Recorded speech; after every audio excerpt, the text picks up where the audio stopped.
Vamos en este momento a escuchar al presidente Andrés Manuel López Obrador. A dar respuesta a la inquietud, pregunta, duda o interés que tienen ustedes de saber sobre cómo se está llevando a cabo este programa. Y también un compañero de ustedes hizo un planteamiento sobre desplazados y represión en Chiapas, y Alejandro Encinas va a tratar ese tema. Y luego, pues abrimos la sesión de preguntas y respuestas, como siempre. Entonces le damos la palabra a la licenciada Olga Sánchez Cordero, secretaria de Gobernación. Muchas gracias, presidente. Para informarles de que en la estructura de la Secretaría de Gobernación se creó una unidad especial para el fortalecimiento de los sistemas de justicia en nuestro país. Esta unidad está compuesta básicamente por dos direcciones generales, una de las cuales es una dirección general para el fortalecimiento de los sistemas de justicia en las entidades federativas a través de convenios de colaboración de las procuradurías estatales y de los tribunales superiores de justicia. La otra parte de la unidad, la otra dirección general, consiste ya precisamente en tener una mesa especial para la revisión de los casos en los que muchas de estas personas han sido privadas de su libertad injustamente.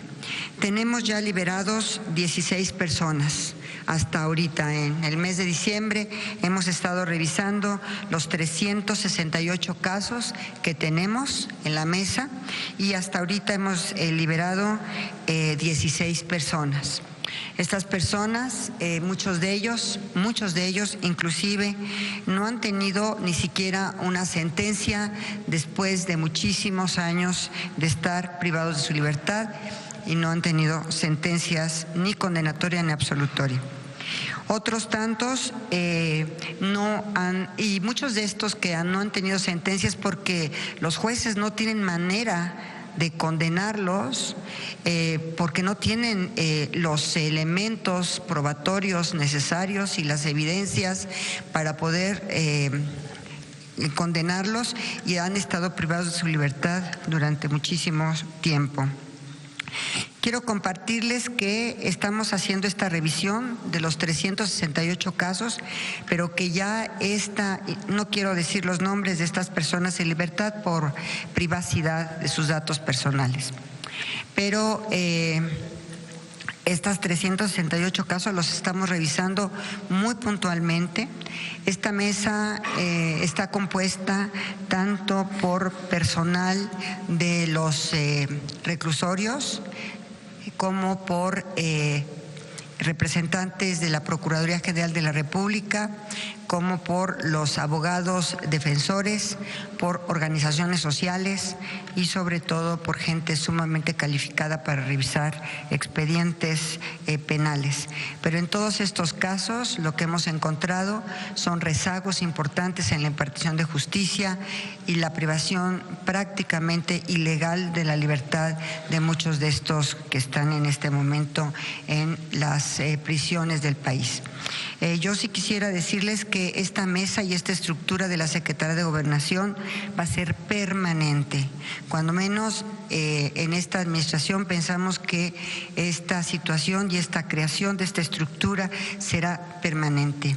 Si algo que ha tenido la población en todo este tiempo ha sido una falta de respuesta del sistema de justicia, tanto a nivel local como a nivel federal.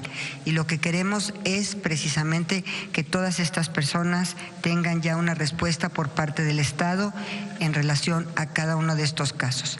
Queremos hacerlo con mucha celeridad y a la brevedad posible. Sin embargo, esto lleva tiempo, hasta ahorita hemos recibido estos 368 casos, pero creo que vamos a buen ritmo porque en este mes de diciembre se liberaron 16 personas.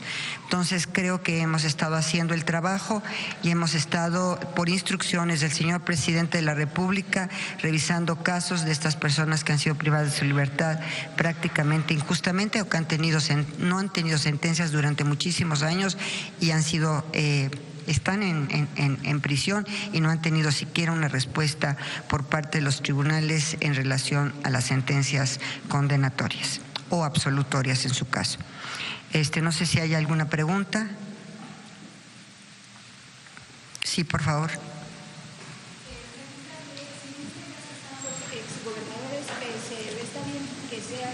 El asunto de presunción de inocencia, pero el caso de los gobernadores considero es de interés general. Por ejemplo, los que ya habían pedido, hablado con el presidente Andrés Manuel López Obrador. Estamos revisando estos casos, pero también quiero ser muy puntual. Muchos de estas personas que están en este momento privadas de su libertad tienen procesos locales en sus estados, no son procesos federales. Nosotros lo que estamos revisando en este momento son procesos federales, precisamente porque es la esfera de nuestra competencia. Sin embargo, a través del amparo o de las instancias del Poder Judicial Federal podríamos empezar a revisar los casos de muchas de estas personas que tienen causas penales únicamente de carácter estrictamente local y en las entidades federativas correspondientes. De todas maneras, estamos a través de las vías institucionales y de impugnaciones en el Poder Judicial Federal, podríamos hacer una revisión a través de los amparos o a través de carpetas de investigación que pudieran estar también vinculadas con algunos procesos penales federales, pero en general muchos de estos tienen procesos locales. En cuanto al diagnóstico de estas personas que van a ser beneficiadas y casos analizados. Rocío Méndez, Noticias MBS. Buenos días, doctora.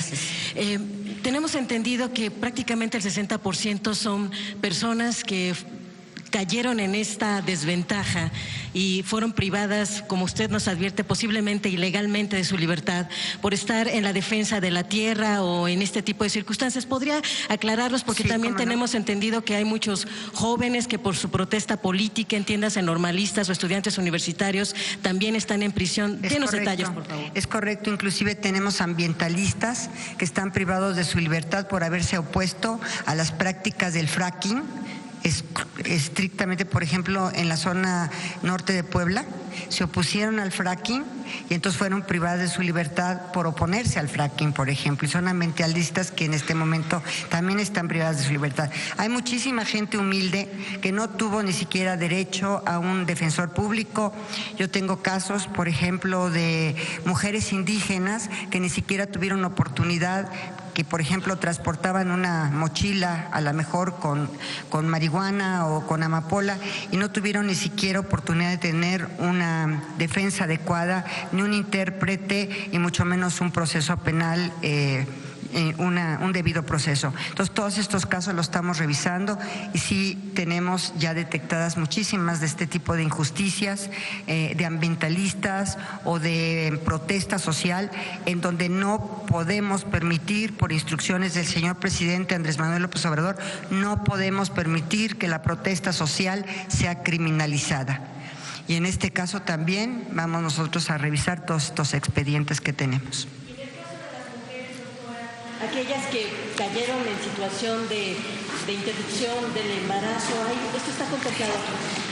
Aquí tenemos un tema en estas mujeres que tenemos privadas de su libertad por haber interrumpido su embarazo en los estados y en las entidades federativas, en donde todavía está penalizada la conducta por aborto. Y en este caso el problema que tenemos es un problema de competencia federal y de competencia local, porque las entidades federativas, cada una de ellas en sus diversos códigos penales, es el que tipifica estos delitos y son procesadas en instancias locales. Entonces, aquí tenemos el tema de que muchas de ellas pues son procesos en sus diversas entidades federativas. Por supuesto que este es uno de los grandes temas que nosotros estamos tratando de analizar y probablemente apoyándolas en el amparo con defensores públicos podríamos nosotros lograr que ya lograran saltar, digamos, la instancia local para llegar a la instancia federal y pudiéramos nosotros tener una posibilidad de revisar estas causas penales a través de la justicia federal y de las procuradurías y del sistema de justicia ya del Poder Judicial Federal. De 368 casos, ¿a cuántos corresponden? ¿A mujeres? ¿A indígenas? Tengo la lista, aquí está, pero de verdad, por razones de privacidad y datos personales de todas estas personas que han solicitado estar dentro de la mesa de análisis, y seguiremos todo el sexenio revisando los casos y vamos a ir revisando caso por caso. Puede haber un desglose de cuántos casos, no que nos digan los nombres, pero sí cuántos casos hay. Tenemos 368 casos ahorita en revisión. ¿Cuántos son? ¿De cuántas mujeres? Pues está aquí la lista, no he contado cuántas son mujeres y cuántos son hombres, pero aquí están. Dice que van avanzando. ¿Perdón? La lista de los...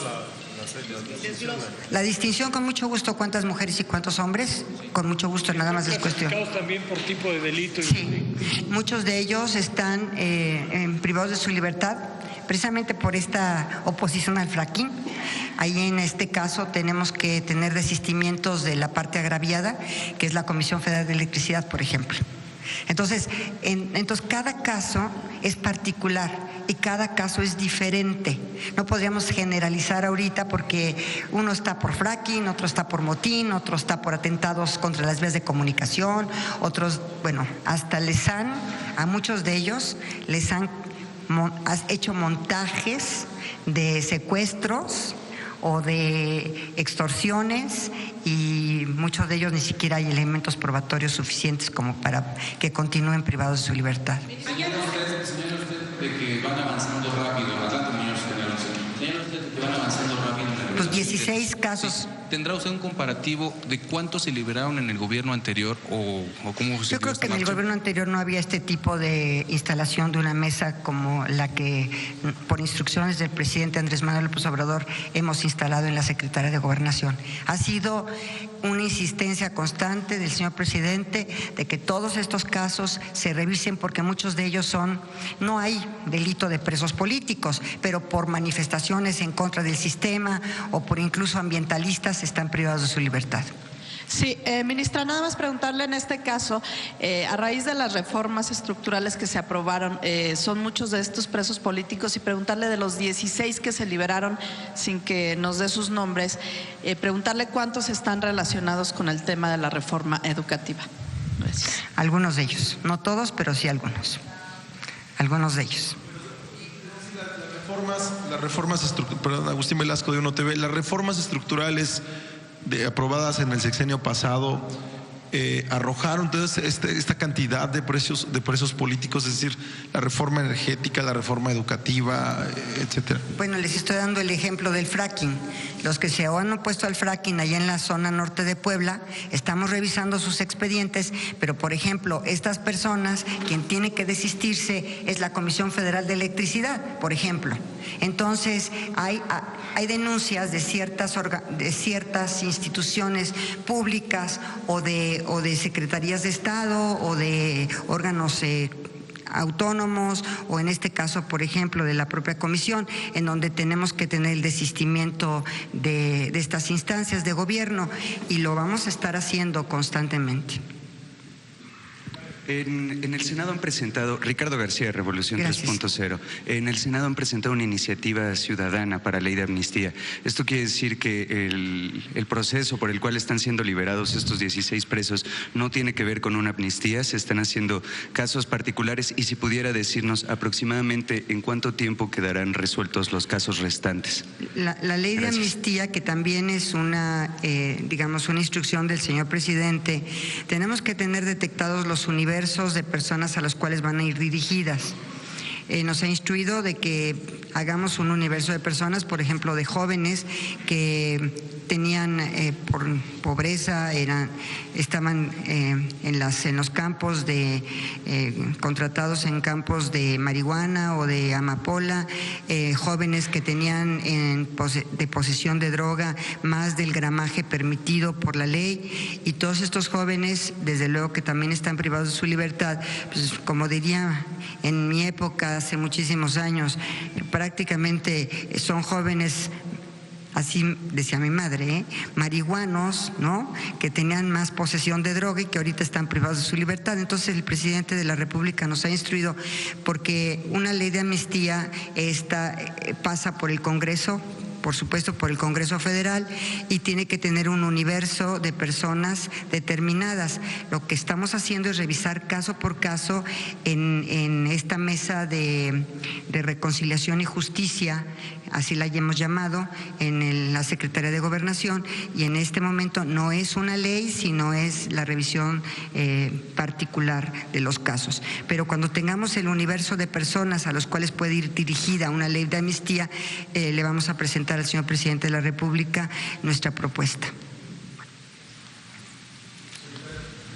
Buenos días, Eduardo García de Infocel. Secretaria, en ese sentido, y dada la lenta impartición de justicia que hay en México, ¿no le preocupa que algunos nuevos delitos federales que se está proponiendo por la nueva administración sean graves y que mucha gente pueda ser acusada, sometida a cárcel y padecer de estos largos procesos sin justicia? ¿No debería de haber una reforma al mismo tiempo del sistema de justicia paralela o anterior? El señor presidente, la reforma que presentamos por instrucciones del señor presidente para ampliar el catálogo de delitos graves sin derecho a fianza o a libertad provisional, sino que oficiosamente se les priva su libertad, son únicamente 3.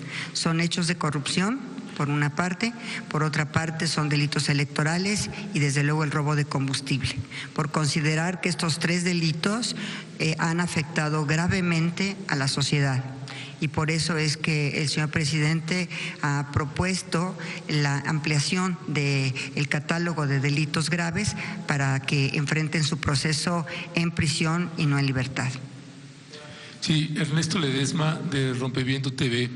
En lo que toca, secretaria de Gobernación, en lo que toca a los presos políticos locales, que es una gran mayoría en lo que toca a presos políticos de rango federal, ¿están teniendo algún tipo de colaboración por parte de algunos gobernadores? Porque transferirlo a proceso federal mediante el amparo puede alargar muchísimo la condición de los presos. Desde luego que ¿Hay algunos gobernadores que están colaborando? A través de la otra Dirección General de Fortalecimiento al Sistema de Justicia, vamos a hacer convenios con los gobernadores, todavía no. Ese es un tema que está pendiente, pero ya está instalada la Dirección General para el fortalecimiento del sistema de justicia en México. No es revivir el CETEC, como ustedes saben, sino ya es una acción más conjunta y coordinada con los gobernadores para fortalecer tanto el sistema de procuración de justicia como el sistema de impartición. En procuración de justicia tenemos un rezago enorme y tenemos también un problema de que no se investigan adecuadamente los hechos ilícitos que se cometen en las entidades federativas, sobre todo en algunas entidades federativas.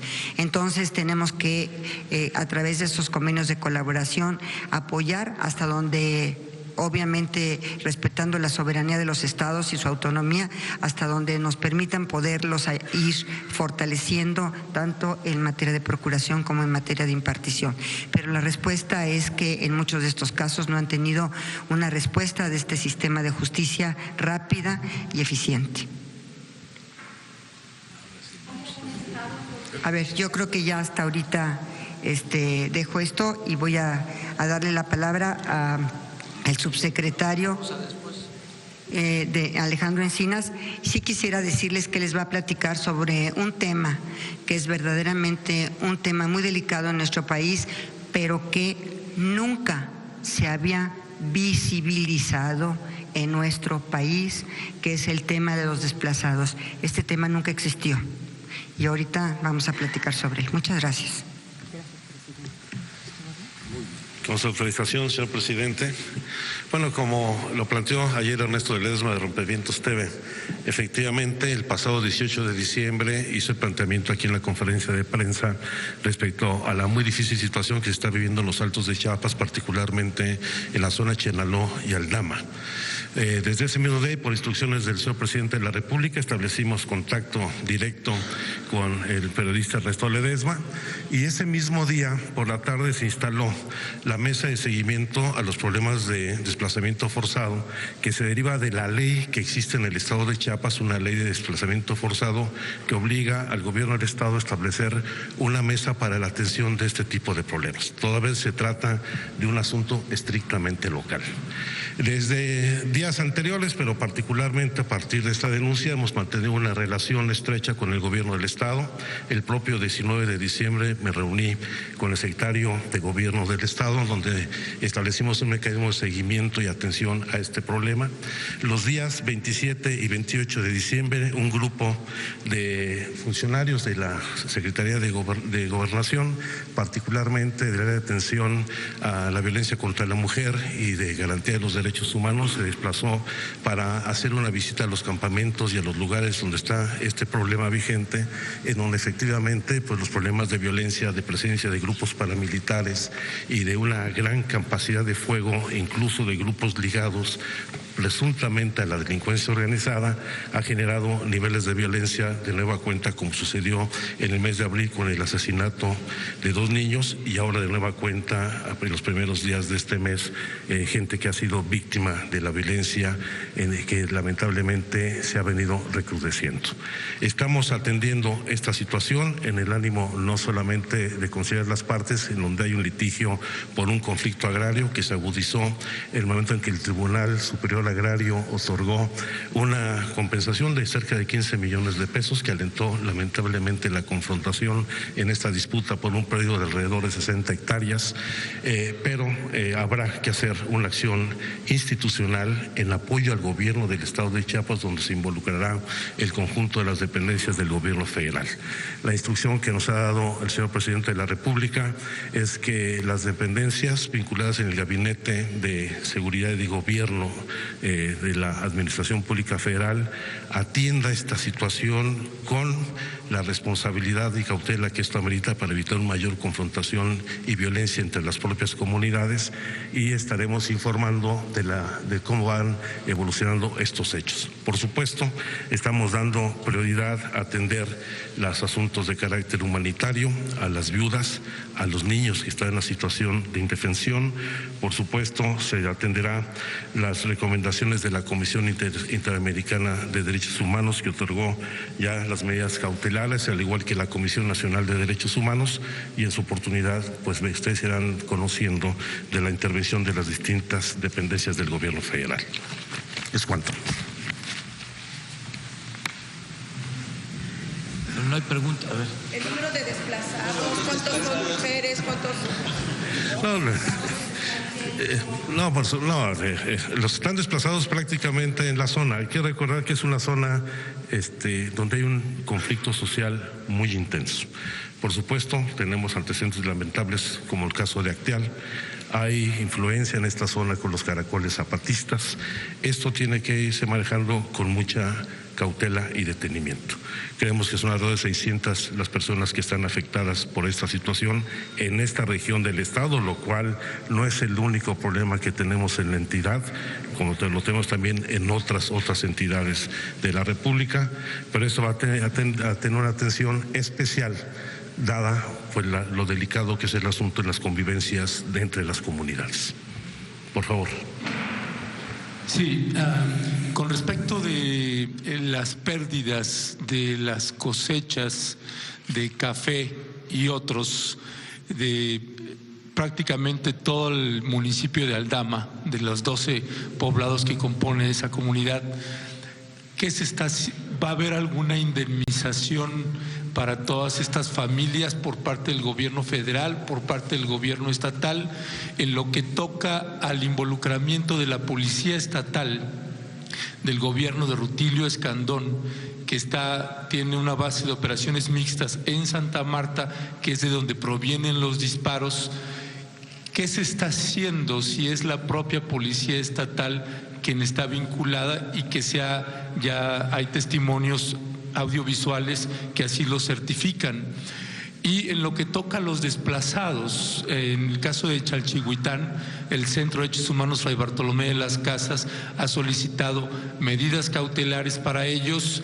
Sin embargo, el síndico de Chalchihuitán mandó a destruir los campamentos de los desplazados.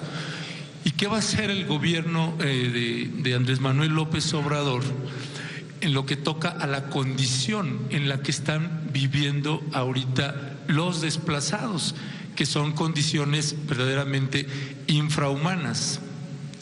En el primer caso, por supuesto que habrá la reparación de indemnizaciones por la pérdida de las cosechas. Esto será en coordinación en el gobierno federal y el gobierno del estado.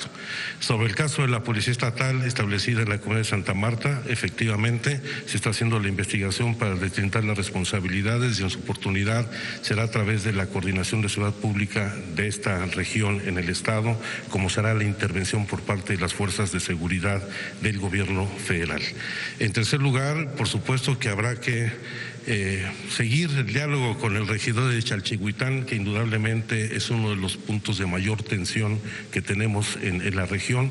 Es ahí donde está radicado el problema por esta disputa del fondo de 15 millones de pesos que otorgó el Tribunal Superior Agrario. Y en el último caso, la instrucción del presidente de la República es dar toda la asistencia y apoyo humanitario para mitigar las situaciones de precariedad en las que se encuentran las víctimas. Hoy viene el secretario de Gobierno, vamos a hacer el seguimiento con él y esperamos que hoy concretemos muchas de estas medidas. Muy bien, pues se cumplió con este propósito de informarles. El objetivo principal es que no haya presos políticos, que ningún ciudadano sea víctima de represalias por su manera de pensar, por su postura política, que no se utilice ninguna institución del Estado para afectar a los ciudadanos de manera injusta, que no se fabriquen delitos a opositores, adversarios, como sucedía. No estoy inventando nada. Queremos que la cuarta transformación signifique también justicia, que no se acuse a opositores, a dirigentes sociales, ambientalistas, hasta de lavado de dinero, y se les envía a las cárceles. Eso se terminó. Nunca más una represalia. Y estamos reparando los daños, si podemos usar ese término, reparación de daño, que los inocentes puedan salir de las cárceles, que quienes no tuvieron posibilidades de contar con defensa de abogados, porque las oficialías públicas no hicieron su labor, o quienes están sin sentencia desde hace años, que se revisen todos estos casos, desde indígenas, mujeres, ambientalistas, maestros, dirigentes sociales y políticos. Vamos a revisar todo. Está abierta esa posibilidad a cargo de la licenciada Olga Sánchez Cordero, secretaria de Gobernación. Como ella lo mencionó, no podemos dar a conocer nombres, pero sí los que se han mencionado han solicitado los más famosos, conocidos casos, se están tratando. Han acudido a nosotros y los estamos atendiendo. Esa es la actitud que se está tomando en este caso. Les doy una buena noticia, cambiando de tema.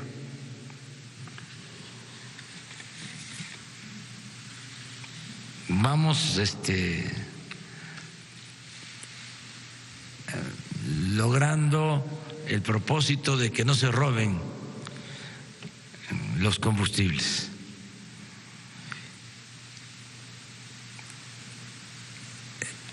Antes del plan de robo de gasolinas, en promedio eran 787 pipas diarias. 787 pipas diarias. Con el plan se ha bajado a 177 pipas diarias, es decir, 610 pipas menos diariamente.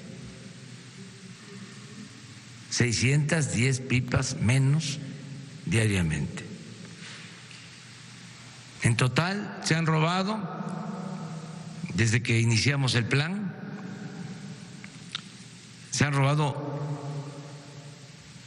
8.540 pipas menos. Si se colocaran las pipas una tras otra, son como 80 kilómetros de pipas las que ya no se han robado. En dinero ha significado un ahorro de 2.500 millones de pesos. 2.500 millones de pesos. Informo esto para agradecerle a la gente por su apoyo, por su respaldo. Y sí, han habido molestias en algunos lugares, no ha sido generalizado, pero no ha sido en vano. Si los ciudadanos nos siguen apoyando, nos siguen respaldando, vamos a acabar con la corrupción, que ese es el propósito. Cero corrupción, cero impunidad. Ahí están los resultados.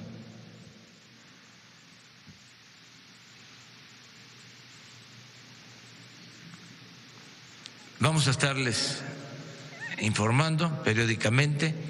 Todavía no es para cantar victoria, para echar las campanas al vuelo, porque es desenraizar, arrancar de raíz un sistema corrupto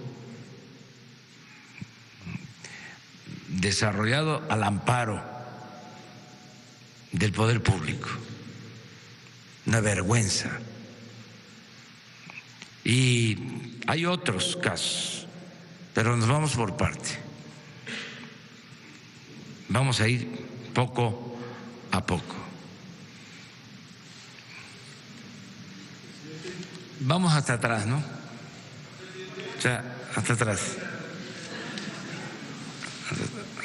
Vamos a empezar por la derecha, pero aunque no es ninguna alusión. Buenos días, señor presidente. Preguntarle, ayer hablaba sobre el resguardo que va a tener ahora las pipas con elementos militares. ¿Hay una fecha para que esto ya nos esté dando, para que estas pipas puedan circular sin que se tenga esta seguridad? Y en otro tema, usted ha hablado particularmente de los órganos autónomos y ha criticado estos altos sueldos que han tenido. En el INE ya vemos una reestructuración en los próximos meses, en las próximas semanas, que ya va a cambiar. En el caso del INAI, ¿también habrá una propuesta de su gobierno para reestructurarlo, por ejemplo, para quedarse con menos comisionados, para que haya otro instituto de transparencia, ya que usted ha criticado fuertemente ese instituto? Gracias. Bueno, el plan continúa, nos están ayudando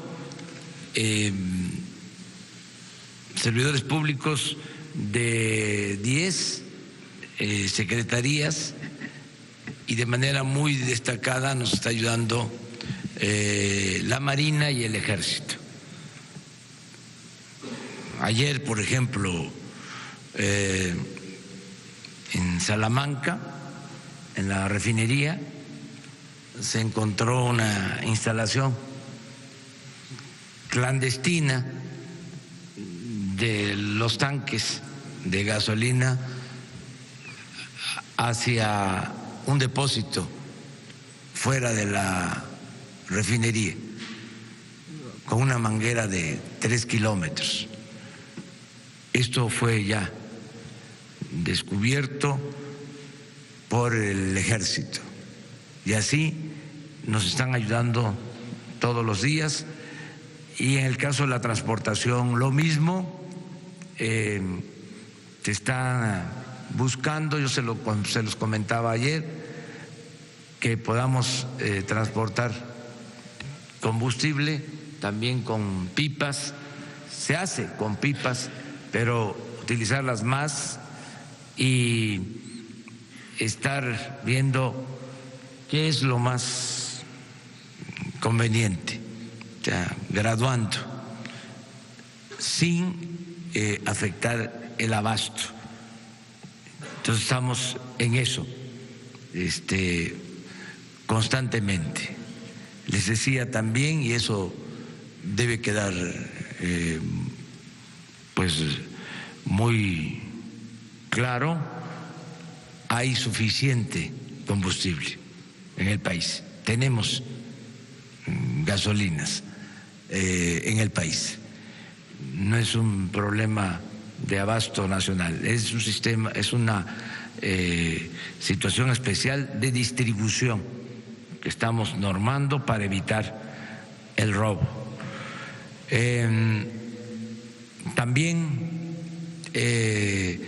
sobre los precios de las gasolinas, decirles que no está variando el precio, que al contrario, en algunos casos está bajando el precio de los combustibles, poco.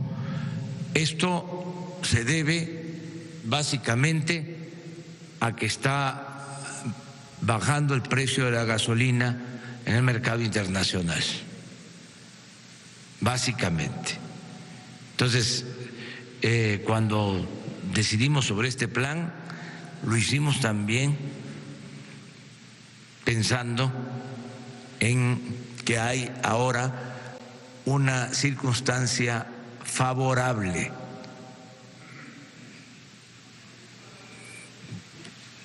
de precios bajos de combustibles a nivel internacional. No olvidemos que desgraciadamente por el abandono a Pemex, por el saqueo a Pemex, por la política de pillaje que significó el llamado neoliberalismo,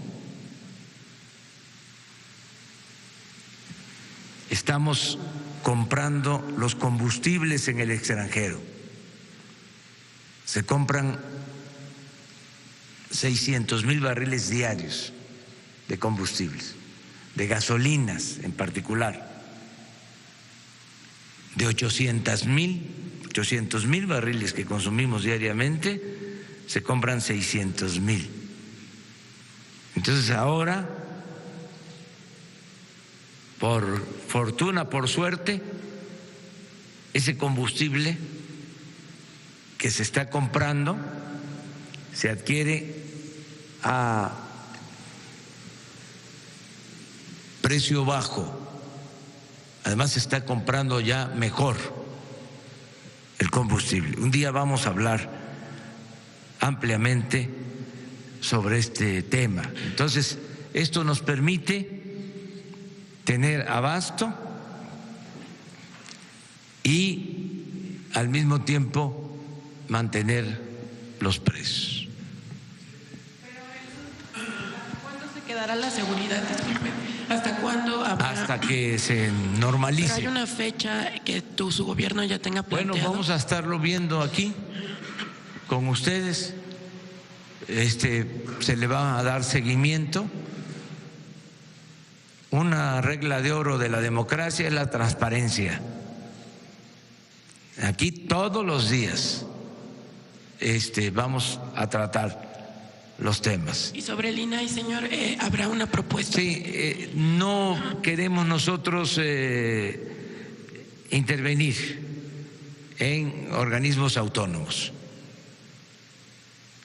No está en el plan nuestro el que se reestructuren, se achiquen o desaparezcan organismos o instituciones autónomas. Tenemos diferencias, pero no es eso para nosotros prioritario. Lo que estamos pidiendo, ya se logró, es que redujeran sus gastos los organismos autónomos. Esto lo hizo el Poder Legislativo, porque ellos dieron el ejemplo, ya hablamos de ese tema, que los senadores, los diputados redujeron sus gastos en todo lo que es el Poder Legislativo, y esto llevó a que otros organismos, otras dependencias autónomas hicieran lo mismo, o en el Congreso, en la Cámara de Diputados, se hicieran los ajustes al presupuesto.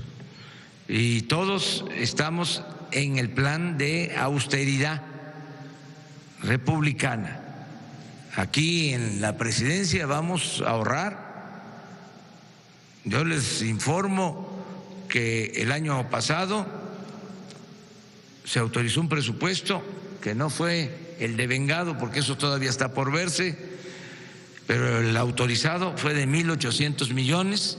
Para este año ya son 1.500, y yo espero que ahorremos una cantidad considerable. Y no tengo la menor duda, porque ya no hay pues todo el aparato que había. Imagínense, nos acaban de entregar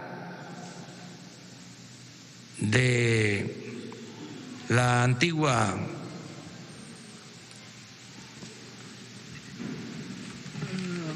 institución del Estado Mayor Presidencial 280 vehículos.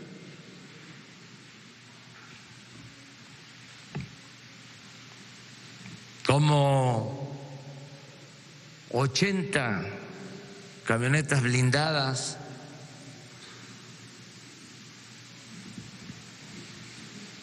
me decían que la mayoría de color negro, que era pues todo el aparato, toda la comitiva. Yo ahora pues me traslado a un vehículo. Entonces vamos a ver qué hacemos con las 280 camionetas.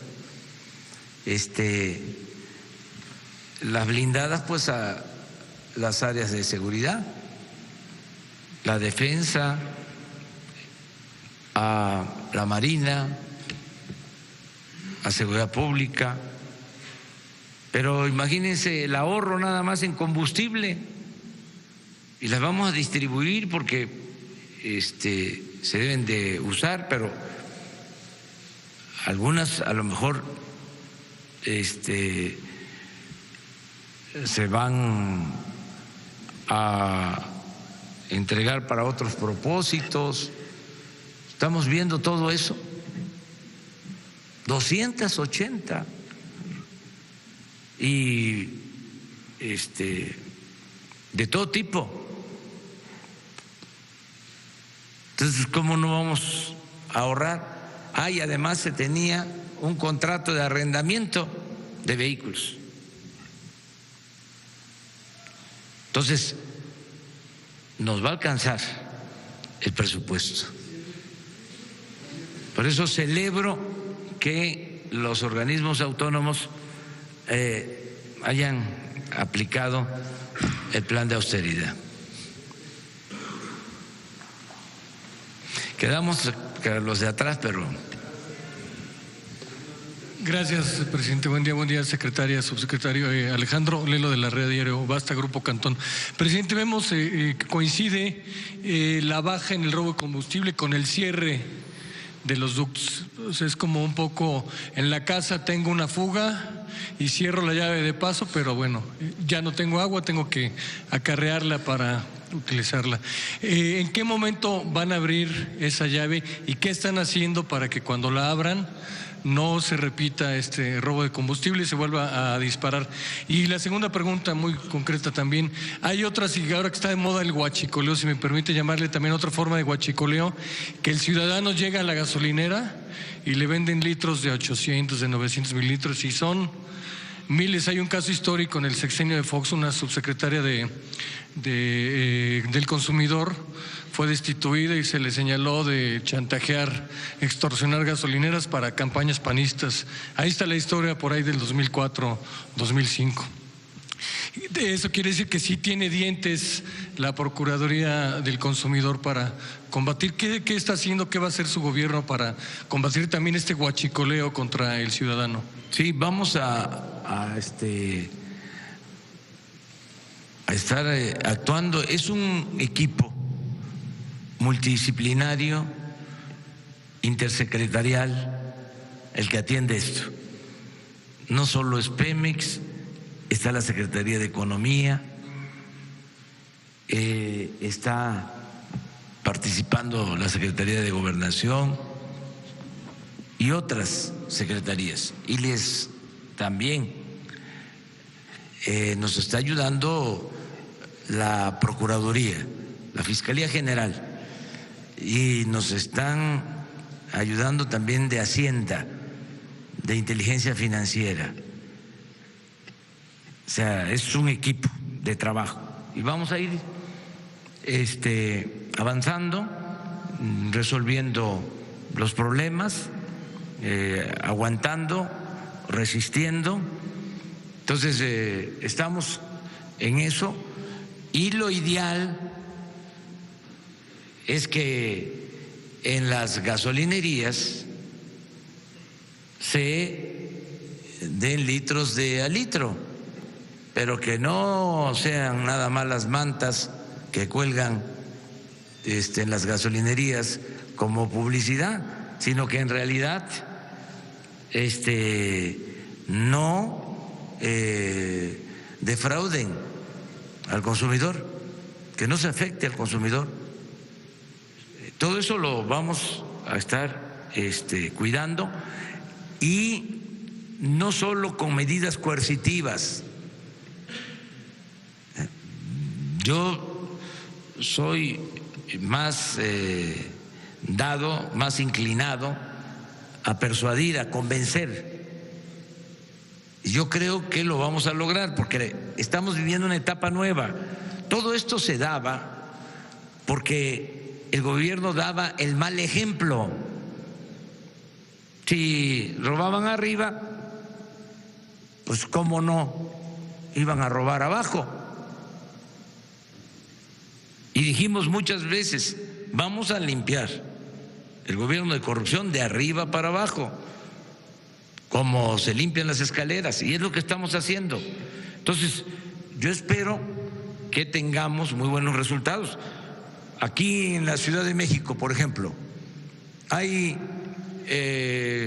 una gasolinería, se le puede decir también gasolinera,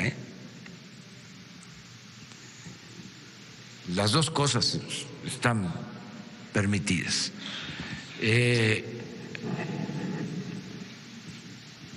Hay una que es ejemplo, la de la Marina.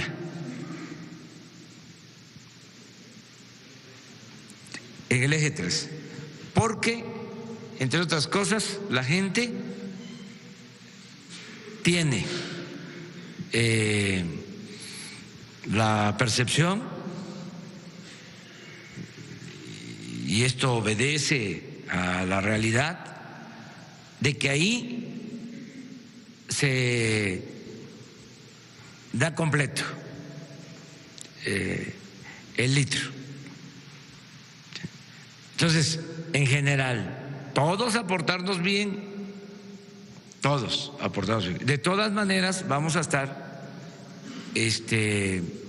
vigilando, y yo estoy seguro de que la competencia tiene que ver también con la calidad, tiene que haber un componente ético en todo lo que hagamos. Les voy a dar un dato que es interesante, y ahí me van a ayudar también ustedes, y me va a ayudar toda la gente.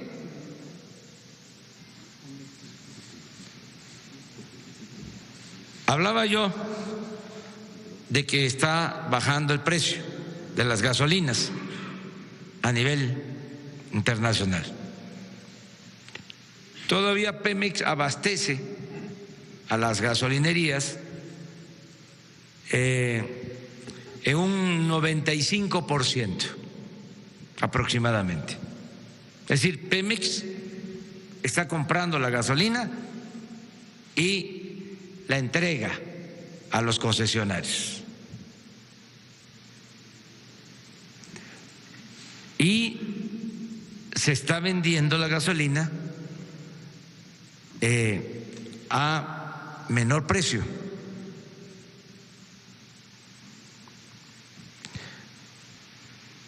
Estamos observando nada más si ese ahorro se transfiere, se traslada al consumidor. Eso depende de la ética también. No vamos nosotros a cambiar el sistema.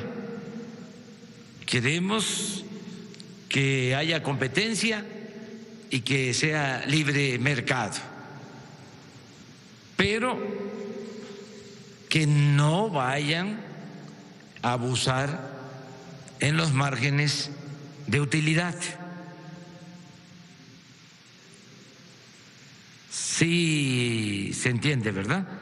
Entonces, vamos aquí a estar viendo eso, de cuánto se vende de gasolina, a qué precio, cuántos son los márgenes de utilidad y cuál es el comportamiento. O sea, para que haya verdadera competencia. Si hay competencia, se ayuda, se beneficia el consumidor. Entonces, todo esto va a significar más transparencia en todo sentido y más debate y diálogo. Ayer, por ejemplo, que mencioné que nos costaba más barato trasladar la gasolina por ductos, pues es una cosa obvia, ¿no? Y que luego los buquetanques y que luego el ferrocarril y que era más cara el traslado de combustibles, era más caro el traslado de combustibles por pipas. Inmediatamente, ¿no?, los analistas adversarios diciendo que, bueno, sí, ya no se usan los ductos, pero ahora sale más caro trasladar la gasolina por pipas. Pues sí, pero es muchísimo más caro que se la roben. O sea, de sentido común, que es a veces el menos común de los sentidos, de juicio práctico. Pero es buena la polémica, o sea, el que podamos debatir para saber cómo van las cosas. 3 más, ya. Presidente, yo le quiero preguntar por un personaje en este tema del cuidado de los ductos. El general Eduardo León Trawitz, que fue el encargado durante el sexenio pasado de Pemex Seguridad, él había sido jefe de escoltas del expresidente Enrique Peña Nieto desde su época como gobernador del Estado de México, y luego ya que pasa al gobierno federal le da el encargo de cuidar los ductos de Pemex. ¿Qué tanta responsabilidad se le ha encontrado a este personaje en este asunto del huachicoleo, tanto arriba como abajo? ¿Ya lo cambiaron de encargo o siguen el encargo todavía de cuidar los ductos de Pemex? Gracias. A ver, que levanten la mano de manera democrática y en honor a la verdad que es revolucionaria, la mentira es reaccionaria. A ver, que levanten la mano los que sabían de este personaje. 1. Pues sí existe el general, pero no se sabía nada. ¿Sí? Ahora se sabe porque se le menciona en asuntos que tienen que ver con la seguridad de Pemex. Él estaba a cargo de la seguridad de Pemex.